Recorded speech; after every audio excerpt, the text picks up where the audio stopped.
જામનગરમાં આમ આદમી પાર્ટીની સંગઠન વિસ્તારની બેઠક યોજાઈ હતી। આ બેઠકમાં આગામી દિવસોમાં આમ આદમી પાર્ટીના કાર્યકર ગ્રાઉન્ડ લેવલ પર કામ કરશે તેવી ચર્ચાઓ કરવામાં આવી હતી। તેમજ આગામી સમયમાં રાજ્યના તમામ જિલ્લામાં મિશન વિસ્તારની મીટિંગ યોજવામાં આવશે તેવું જણાવવામાં આવ્યું હતું। આ બેઠકમાં આમ આદમી પાર્ટીના કાર્યકરો તેમજ આગેવાનો ઉપસ્થિત રહ્યા હતા। આમ આદમી પાર્ટી માનનીય અમારા રાષ્ટ્રીય નેતા ગોપાલભાઈ, માનનીય પ્રદેશ મહામંત્રી મનોજભાઈની આગેવાનીમાં અમે 33 જિલ્લામાં આગામી 55,000 બૂથ ઉપર બૂથ નિર્માણના કામ માટે જિલ્લા, તાલુકા, નગરપાલિકા, મહાનગરપાલિકાના તમામ પદાધિકારીઓ સાથે મિશન વિસ્તાર અંતર્ગત અમે મિટિંગનું આયોજન કરેલું છે, જેના ભાગરૂપે આજે જામનગર અને બપોર બાદ દ્વારકા જિલ્લાના સંગઠન સાથે મિટિંગ કરીશું। અમે આગામી જે સ્થાનિક સ્વરાજ્યની ચૂંટણીઓ આવી રહી છે, આગામી જે ચૂંટણીઓ આવી રહી છે એમાં મહાનગરપાલિકાની પણ 2026માં ફેબ્રુઆરીમાં ચૂંટણીઓ છે, જેને અનુસંધાને આ સંગઠન વિસ્તાર, મિશન વિસ્તારનો આ કાર્યક્રમનું આયોજન છે।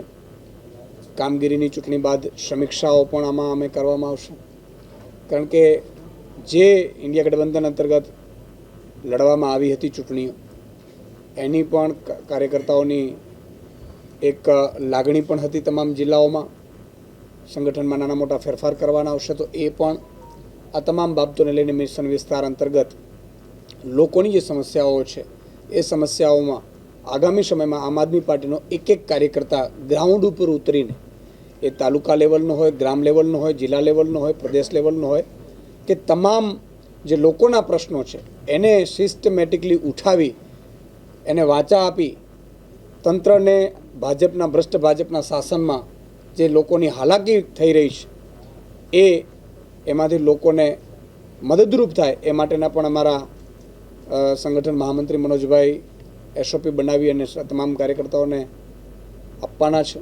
અને આ રીતે મિશન વિસ્તાર સતત 33 જિલ્લા, 8 મહાનગરપાલિકાઓમાં યોજવામાં આવશે।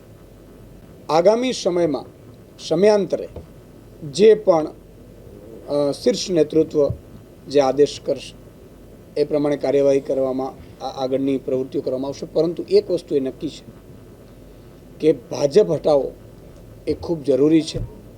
ભગવાનની રામની જન્મભૂમિમાંથી ભગવાન રામે કમળને લાત મારી છે અને આખા દેશને સંદેશો આપ્યો છે કે તમારે રોજગારી જોતી હોય, મોંઘવારીમાંથી રાહત જોતી હોય, પેટ્રોલ ડીઝલના ગેસના ભાવોમાં રાહત જોતી હોય, તમને ભ્રષ્ટાચારમાં રાહત જોતી હોય, તમારે બ્રિજ સારા બનાવવા હોય, રોડ સારા બનાવવા હોય, શિક્ષણ સારું કરવું, આરોગ્ય સારું કરવું, તો કમળના કળને લાત મારીને કાઢો તો આ પ્રશ્નો તમામ ઉકેલ થશે, એવું ભગવાન રામની નગરી અયોધ્યામાંથી મેસેજ આવ્યો છે।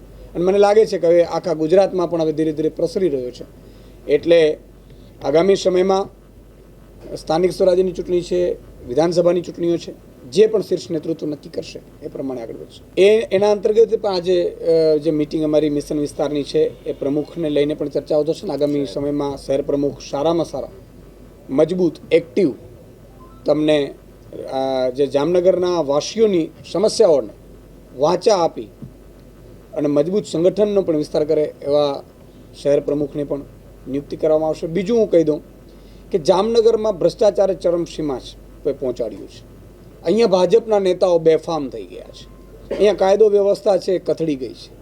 તમે જોતા હશો પ્રમોલ્ગેશનની સમસ્યાઓ હજારો ખેડૂતોને છે, સાથે સાથે ખેડૂતો અરજીઓ કરે તો જમીન માપણી પણ નથી થતી।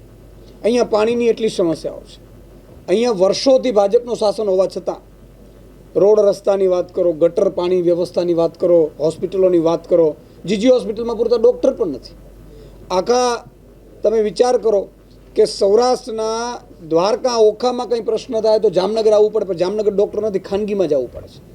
એટલે લોકોને લૂંટ મચાવવાનો ભાજપના નેતાઓએ જે આખો ષડયંત્ર કર્યું છે, સારી હોસ્પિટલ નહીં આપવાની, સાંસદો ભાજપના, ધારાસભ્યો ભાજપના, મંત્રીઓ ભાજપના, નેતાઓ ભાજપના, કોર્પોરેટર ભાજપના, જિલ્લા પંચાયતના સભ્યો ભાજપના, તાલુકા પંચાયતના સભ્યો ભાજપના, ઇવન સરપંચ સુધી એ લોકો પહોંચી ગયા છે, છતાં પ્રજાના પ્રશ્નો નથી કરી શક્યા। ભાજપને એક જ કામ આવડે છે, ચૂંટણી કેમ લડવી, સામદામ દંડભેદ કેમ કરવું, લોકોને કઈ રીતે પરેશાન કરવા, ધમકાવી, ડરાવી અને 2 મત વધારે મળે એના સિવાય ભાજપને કંઈ આવડતું નથી.